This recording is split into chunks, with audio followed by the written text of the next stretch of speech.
So you're tired of that cookie cutter city property with a small backyard where you can see what your neighbors are cooking for dinner, and you've decided you want to purchase a country property.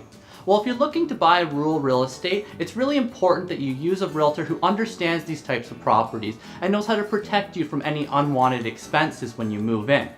The two most common issues that can cause you the biggest grief are your septic and your well. With your septic, you want to make sure that it's been pumped and that it's been inspected prior to closing.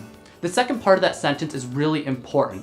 It being pumped is not enough. You have to make sure that it's been inspected and you have documentation and proof that it's in good working order.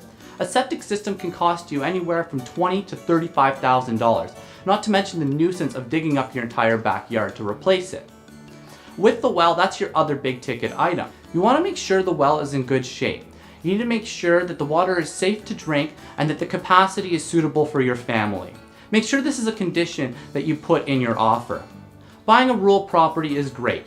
You just need to make sure that you're working with an agent who understands these properties and knows the clauses to put in the offer to protect you.